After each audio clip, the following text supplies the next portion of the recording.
Como ven ustedes, es el mismo entrenamiento, pero detectando diferentes clases de materiales. En primer lugar, explosivos en un campo abierto y en segundo lugar, las muestras de tuberculosis. Hay una diferencia importante, bastante importante, y es que en el primer caso de detección de explosivos, las ratas deben estar en el campo abierto. Y esto no es nada fácil. Ustedes vieron que las ratas estaban unidas con un arnés a una cuerda. Esa cuerda iba unida a una barra metálica que sostenía el entrenador y el entrenador la iba llevando por el sitio o por el cuadrante que estaban en la detección. Eso implica un entrenamiento previo, pues que aquí no, digamos, no es mencionado por el conferencista, porque obviamente él tiene un tiempo restringido para hablar, como el que yo también tengo acá, no tenemos 10 horas para explicar esto, pero hay detalles importantes como que la rata debe ser entrenada primero para que aprenda a convivir con personas, con otras especies, a estar en un campo abierto, y esto es antinatural para cualquier rata. Las ratas son mamíferos que suelen ser nocturnos, que suelen ser obviamente muy ansiosos ante la presencia de potenciales predadores, incluyendo los humanos, y necesitan un entrenamiento de socialización previo. Esto vale tanto para estas ratas gigantes como para una rata de laboratorio común y corriente. Entonces, el entrenamiento para detección en un campo abierto requiere una fase previa de socialización.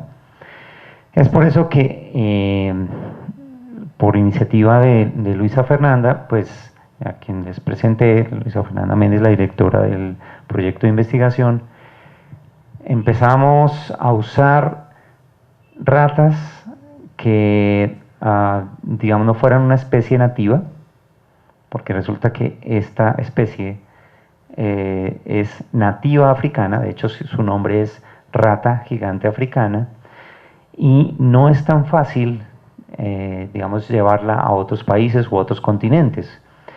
Al ser una especie nativa, pues bien, pues por los países donde está, pero ¿y los otros países?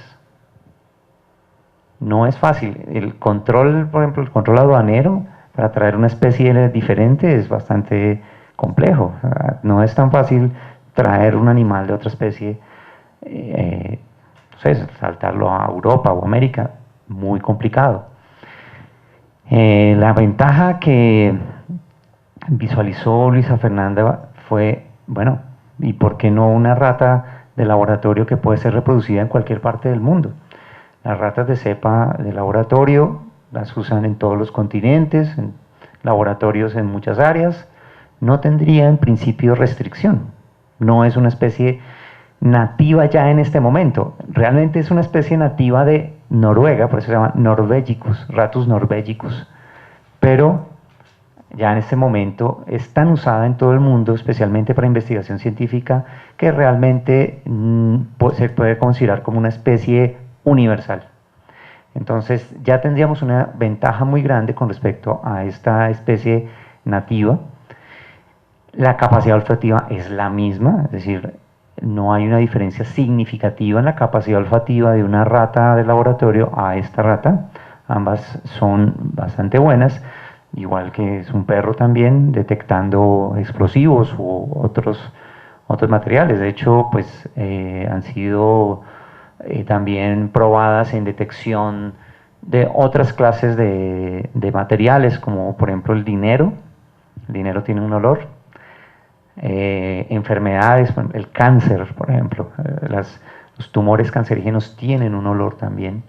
Y las ratas y los perros han sido entrenados de forma exitosa en la detección de estas sustancias biológicas.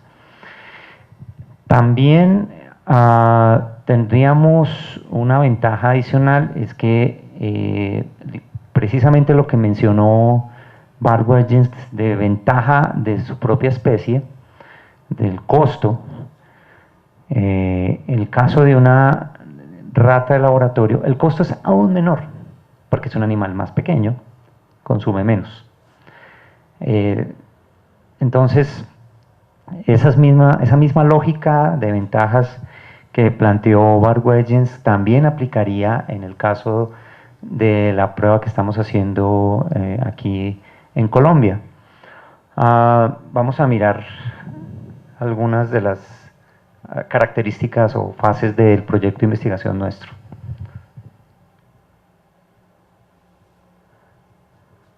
Bueno, aquí en este artículo que publicamos en el Journal of Mind Action en el 2009, se muestra, aquí esto es una fotografía del laboratorio de comportamiento animal en la Escuela de Posgrados de Policía en Bogotá. Ese laberinto que ustedes ven es un laberinto estándar de investigación de comportamiento con ratas. Es un laberinto de 8 brazos que se maneja desde un computador y es ampliamente usado para estudios de aprendizaje y memoria espacial y también para detección o discriminación de estímulos que son ubicados en los diferentes brazos de ese laberinto. Entonces, si ustedes recuerdan, en el caso de la tuberculosis, las muestras que debían ser detectadas por el animal eran colocadas como en un corredor recto que tenía como varios huequitos, ¿no?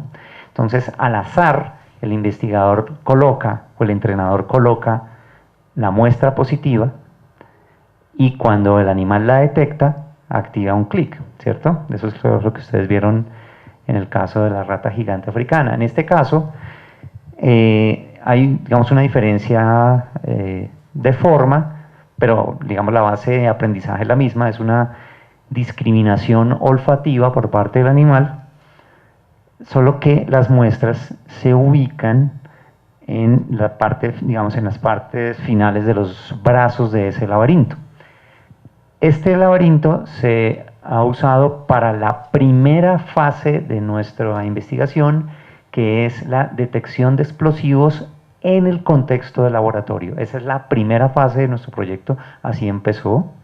Formalmente, pues ya había tenido un antecedente con aparatos más rústicos que este, pero ya cuando el proyecto fue formalizado y ya recibió financiación por parte del Ministerio de Defensa, entonces se pudo adquirir este aparato, que pues es usado en los laboratorios de psicología experimental, muy estándar. Y las ratas alcanzaron una discriminación por encima del 90%, es decir, en más de 9 de 10 casos aciertan en la diferenciación de 7 bases diferentes de explosivos.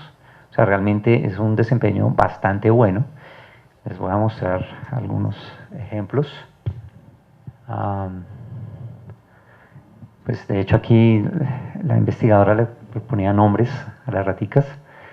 Lola, Runcho, Luna, Lupe, Espejo, Lucrecia, tenían desempeños en esa primera fase bastante buenos, 93, 90, 90, 89, 89 y 88, fue como la más bajita. Pero aún así, les digo, es un desempeño bastante bueno. En la investigación básica, por ejemplo, si un animal está por encima del 80% de tasa de discriminación, se considera que está bastante bien. Y realmente, pues, las ratas en este caso estuvieron en un desempeño bastante alto. El promedio fue 90.31.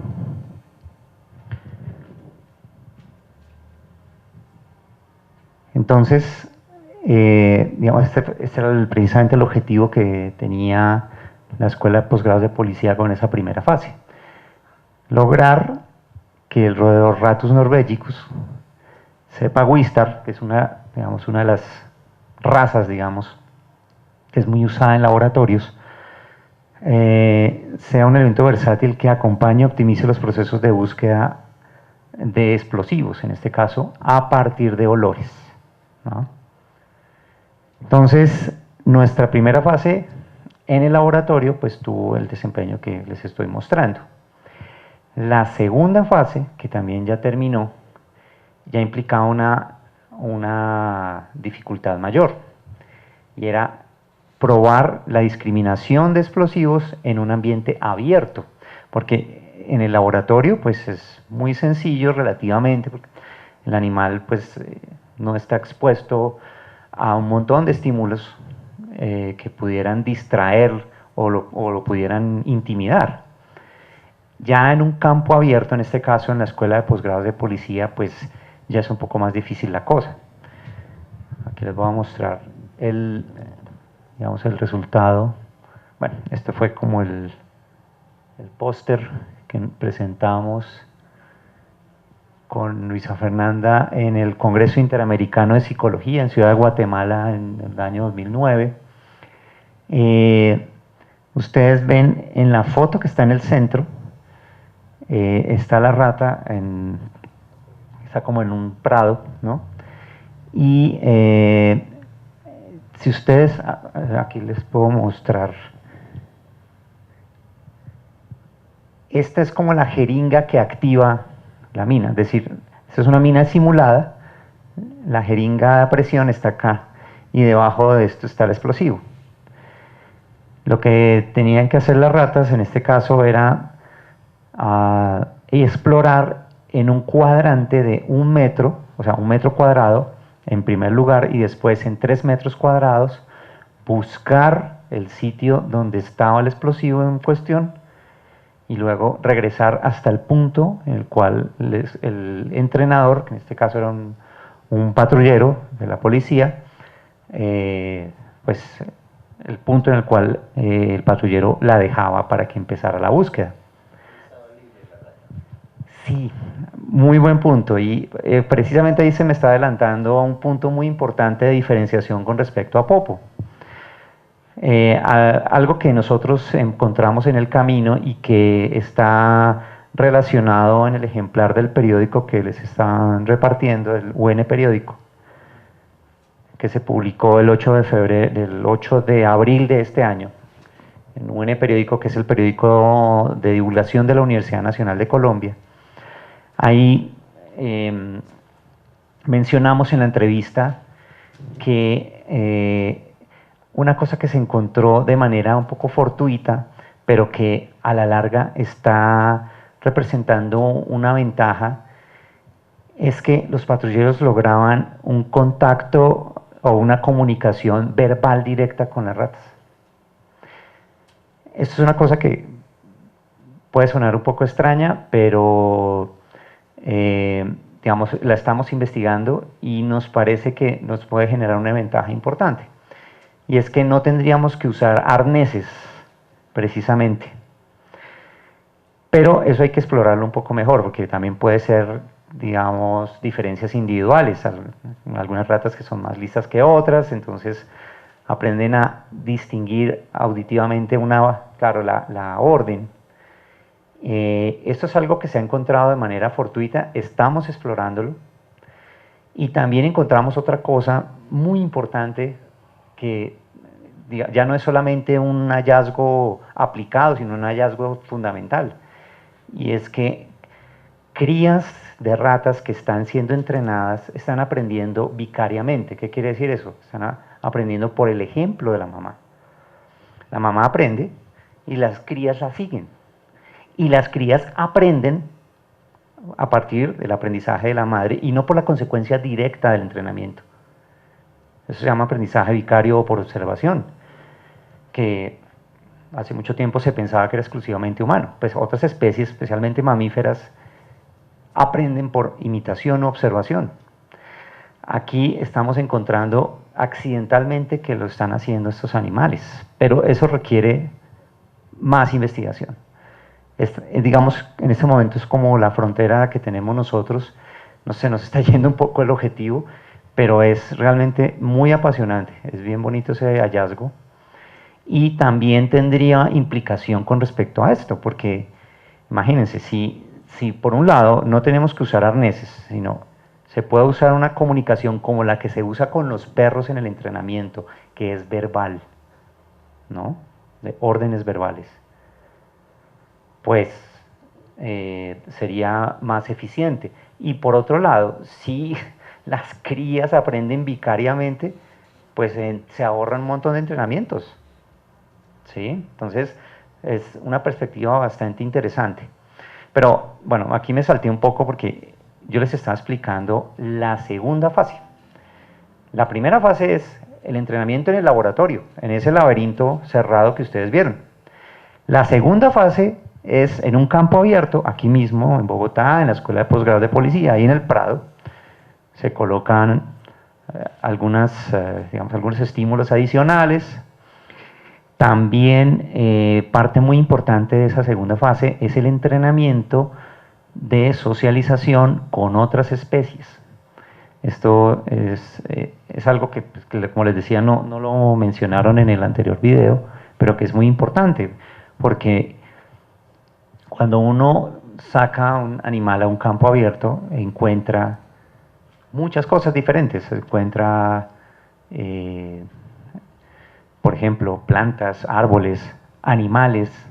Y en el caso de la escuela de posgrados, hay, se acerca a una escuela de carabineros, hay caballos, hay perros, hay gatos, hay gente, hay ruido, está la luz del día, es un espacio abierto. Es completamente antinatural para una rata. La rata no se va a orientar a donde está la gente, a donde están otras especies. Entonces, en la segunda fase se trabaja primero una socialización interespecífica, es decir, acostumbrar a las ratas desde que nacen a convivir con otros animales. Y de hecho en el laboratorio hay gatos, hay unos perros con los cuales están ahí a propósito, para que aprendan a convivir. Y esto es mutuo, es decir, también la socialización interespecífica es para los gatos, para los perros, para la gente, para que todos aprendan a convivir, se acostumbren unos a otros. Y también la escuela ofrece un entrenamiento natural. Ahí hay un polígono cerca del laboratorio, un polígono de tiro. Eso genera un ruido tremendo. De cuando en cuando, tiros. Pa, pa, pa, pa. Gente entrenando en polígono. Ese ruido es demasiado fuerte, digamos, para un ambiente natural de una rata. La reacción natural, no solo la rata, sino cualquier otro animal, es escaparse, volar. Pero gracias a la capacidad, la enorme capacidad de aprendizaje que tienen estas especies, y cosa que aprovechamos mucho los psicólogos experimentales, las ratas pueden habituar a la respuesta de huida ante esos estímulos y, digamos, con la repetición de ese estímulo, entonces acostumbrarse. Y ya con esa habituación pasan a hacer el entrenamiento. Esa es la segunda fase. Aquí en este póster pues nosotros colocamos los resultados que obtuvimos. Baja la efectividad un poco, pero igual sigue siendo bastante alta, está por encima del 80%. Entonces, así como en la primera fase tuvimos una efectividad superior al 90%, en la segunda fase estamos teniendo efectividades superiores al 80%, que está bastante bien. Digamos, para los estándares de investigación en discriminación de estímulos, muy bueno. Además, teniendo en cuenta que es un espacio abierto. Entonces, esa es la segunda fase. ¿En qué vamos ahora? Este año se está llevando a cabo la tercera fase, que es en campos minados simulados en diferentes partes de la geografía del país. Y aquí viene otra de las diferencias que para nosotros es clave con respecto a Popo, y es que los terrenos en África donde están las minas antipersonales suelen ser terrenos llanos muy extensos, planicies. Pero ustedes saben muy bien, nuestra geografía es compleja. Aquí hay montaña, selva, llano, hay, o sea, una situación geográfica muy compleja. De hecho, eso para los perros que se usan en la detección ha sido bastante complejo. Hace poco recuerdo que vi en televisión una noticia que me llamó bastante la atención. Querían usar caballos en Nariño, en detección de minas, pero, es decir, O sea, una cosa absurda totalmente. O sea, si el peso de una persona activa una mina, el del caballo peor.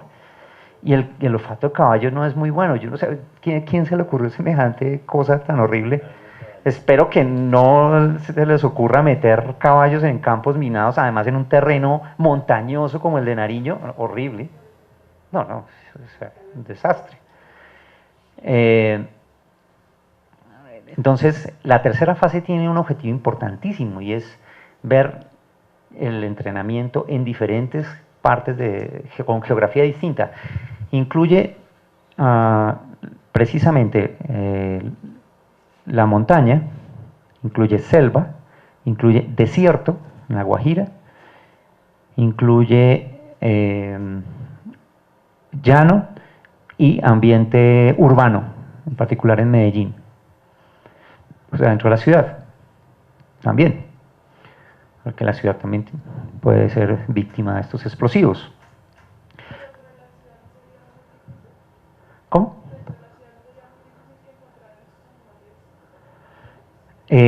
Pues precisamente eso es lo que vamos a ver.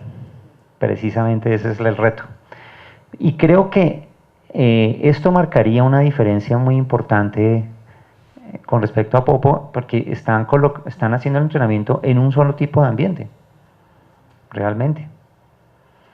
Entonces, vamos a ver qué pasa. Justamente el próximo mes es cuando empieza esta fase oficialmente. Pues durante un tiempo se estuvo buscando la ayuda económica porque ya implicaba un dinero mayor, entrenar más personas y desplazarlas a diferentes sitios, etcétera.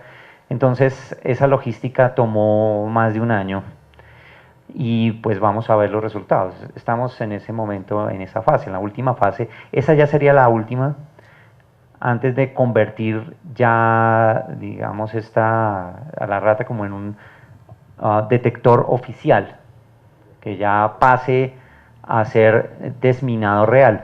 En el caso de Apopo, y ahí sí ellos sí tienen una ventaja, entre otras porque ellos empezaron mucho tiempo antes, ellos empezaron hace más de 10 años, ya han hecho desminado, y en la página de Apopo está la estadística. Entonces han hecho desactivación de tantas minas, tantos metros cuadrados, etcétera. O sea que ellos en eso llevan bastante ventaja. Nosotros pues llevamos 5 años, necesitamos más tiempo. A nosotros es cuestión de tiempo lograr esto y obviamente de mantener el apoyo para esto. Entonces, en la segunda fase, un resultado superior al del 80%. Ya les mostré la primera fase, los antecedentes. Acá pues ven ustedes el laberinto de la primera fase, el campo abierto de la segunda fase.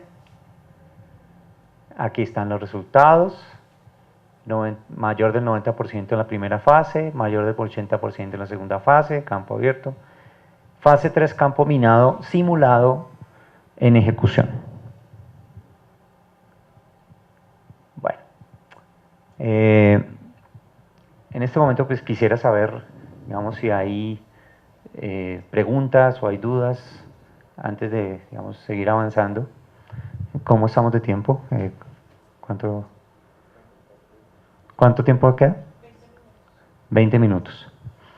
Ok, ¿hay alguna duda o algo hasta aquí, digamos, con respecto al procedimiento o a las fases? Sí, permítame, ya le van a pasar aquí una...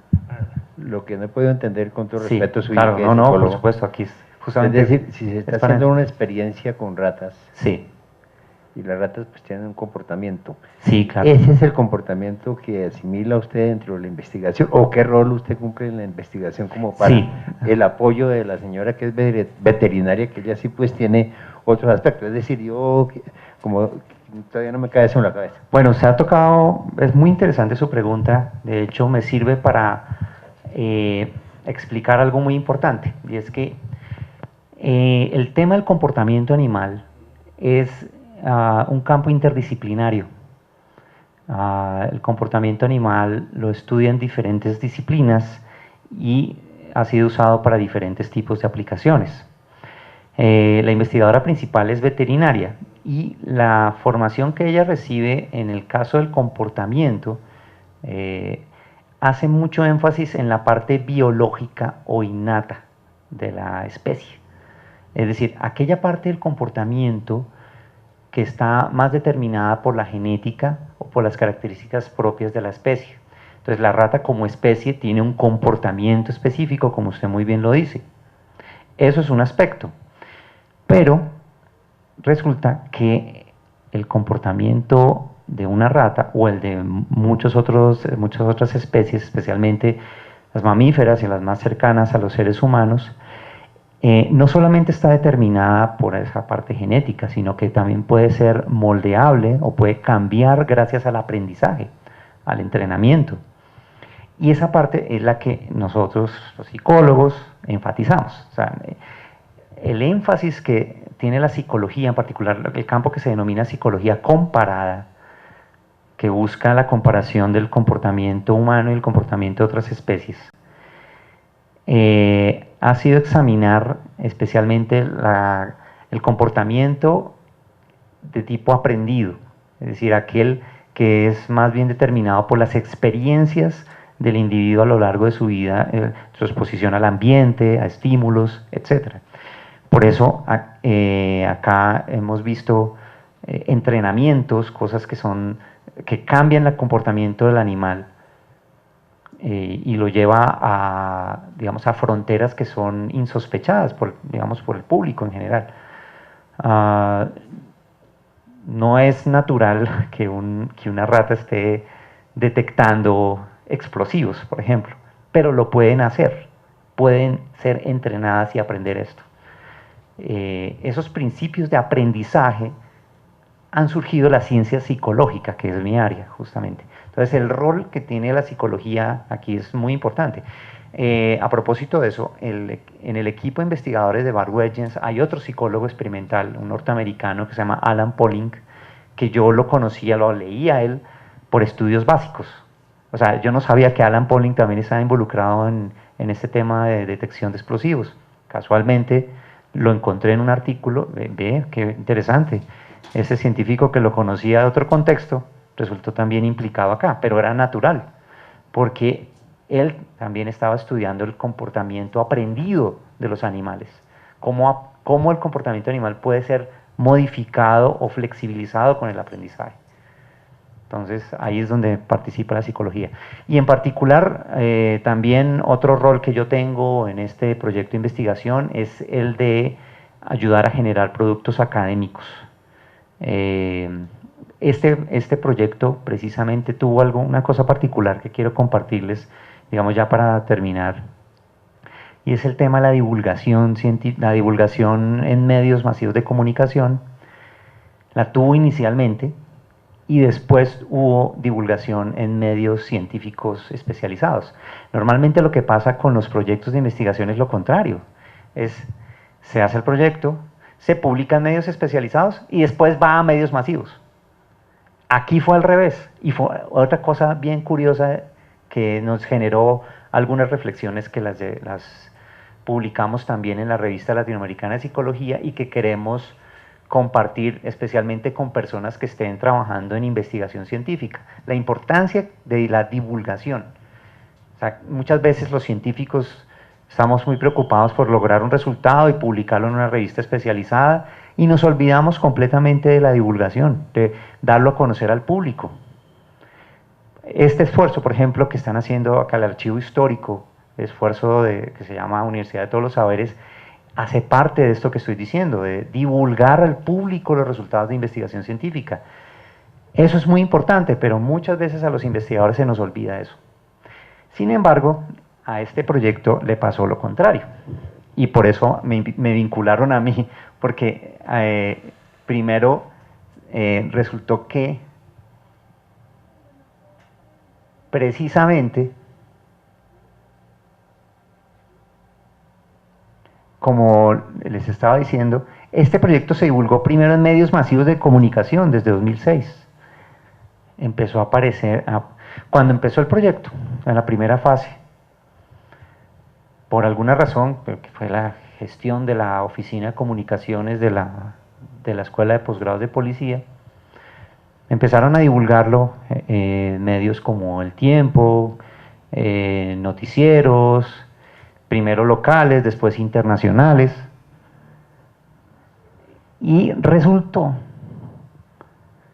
que esa divulgación temprana de los primeros resultados facilitó la financiación, la mayor financiación del proyecto, que fue la compra de los equipos que ustedes vieron en las fotos anteriores, el laberinto y todo esto. Eso solamente se pudo comprar gracias a que la institución vio que había unos resultados como interesantes. Esto rompe el paradigma porque realmente se espera que la divulgación se haga al final, pero aquí la empezaron a hacer desde el final de la primera fase. Aumentó la financiación y solamente después, desde 2008, es en que empezó a publicarse en medios académicos especializados, ahí contratado precisamente para esa parte y también para aportar la parte psicológica que complementa a la parte de veterinaria, basada más en principios biológicos del comportamiento. Entonces, este proyecto se convirtió como en un caso sui generis en el tema de divulgación científica también.